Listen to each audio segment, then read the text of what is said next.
Dan iya, mereka pasti kalah oleh kita di dalam satu putaran. Pak Jokowi kalau nggak ada PDI Perjuangan juga, aduh kasihan dah. Bahwa PDIP yang membuat Pak Jokowi jadi presiden, ya, program itu kan sukses story-nya PDIP juga kan karena Pak Jokowi. Kita harus jujur itu. Jadi jangan serang Jokowi, rugi kau. Hak prerogatif untuk menentukan siapa yang akan dicalonkan. Urusan gue. Tenang saja, Pak. Saya sudah ada di sini. Hal yang tak terduga terjadi pada Pilpres 2024. Kekalahan PDIP hampir tidak disangka-sangka. Pemilu sudah dilakukan, suara-suara mulai diperhitungkan. Walaupun ketika seluruh suara belum dihitung, kita bisa lihat bagaimana pasangan Ganjar Mahfud yang diusung PDIP berada jauh dibandingkan kedua pasangan calon presiden lainnya. Kandang-kandang PDIP seperti di Bali, Sumatera Utara, atau bahkan Jawa Tengah, di mana Ganjar pernah menjabat sebagai gubernur sebelumnya, tidak bisa menaikkan suara dari PDIP untuk menduduki posisi pertama. Runtuhnya lumbung-lumbung suara PDIP ini dipengaruhi karena hubungan ketua partai PDIP Megawati dengan Presiden Indonesia Jokowi. Dan melihat dari hasil ini, timbul pertanyaan, sebenarnya daerah-daerah yang menjadi lumbung suara PDIP mendukung PDIP atau Jokowi?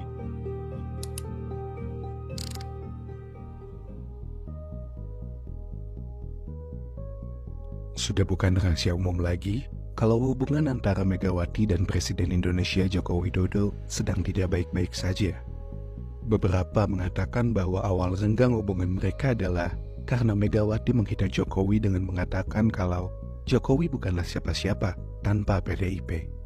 Namun rasanya bibit perpecahan sudah mulai terlihat di awal 2019 ketika Prabowo diajak masuk ke Kabinet Indonesia Maju oleh Jokowi. Dan benar saja, semakin mendekati Pilpres 2024, Jokowi lebih sering terlihat bersama dengan Prabowo. Walaupun saat itu, Ganjar sudah diumumkan sebagai capres yang diusung PDIP. Menurut politisi PDIP, Adiana Pitulu, keretakan antara Jokowi dan PDIP terjadi ketika PDIP tidak mengabulkan permintaan Jokowi menjadi presiden 3 periode. Adian mengatakan, hal ini tidak dilakukan karena mereka tidak ingin mengkhianati konstitusi. Di samping itu, menjelang Pilpres 2024, para kader PDIP diberikan arahan untuk menganggap kalau Jokowi sudah menjadi oposisi. Dan kalaupun kemudian Jokowi mendukung Ganjar Mahfud, ya anggaplah itu hanya sebagai bonus mata. Namun kita tahu, sampai akhir Jokowi tidak melakukan itu.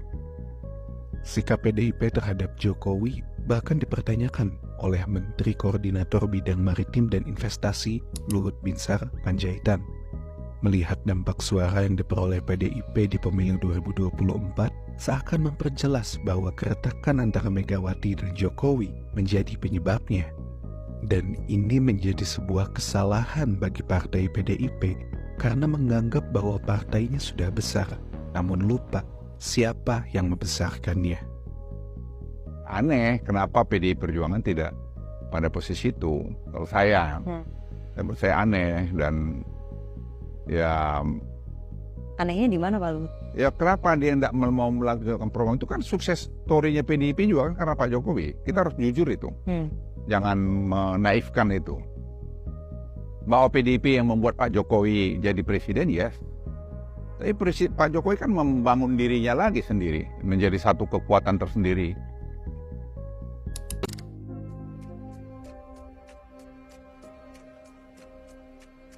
Salah satu kesalahan Megawati adalah sepertinya membiarkan Jokowi bergerak sendiri menjelang Pilpres 2024.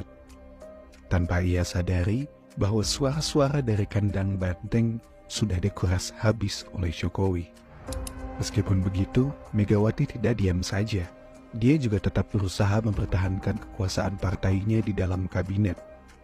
1 bulan yang lalu sebelum Pilpres 2024 dimulai, keberpihakan Presiden Jokowi terhadap pasangan Prabowo Subianto dan Gibran Rakabuming Raka semakin menimbulkan kekhawatiran, terutama ketika sumber daya negara seperti bantuan sosial diduga digunakan secara maksimal untuk meningkatkan elektabilitas.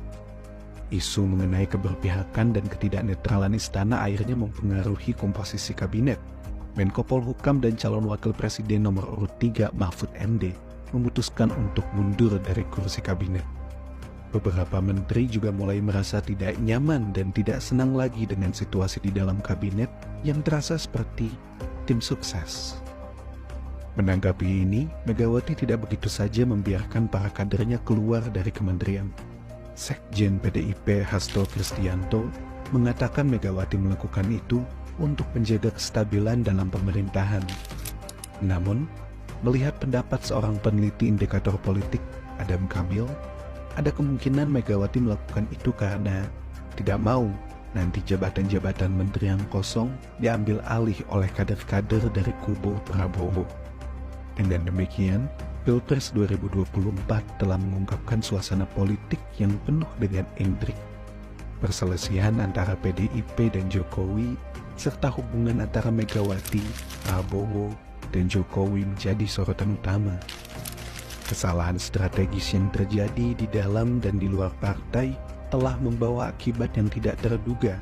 Ini mengingatkan kita bahwa politik selalu berubah, dan keputusan strategis bisa memiliki dampak besar yang tidak terduga.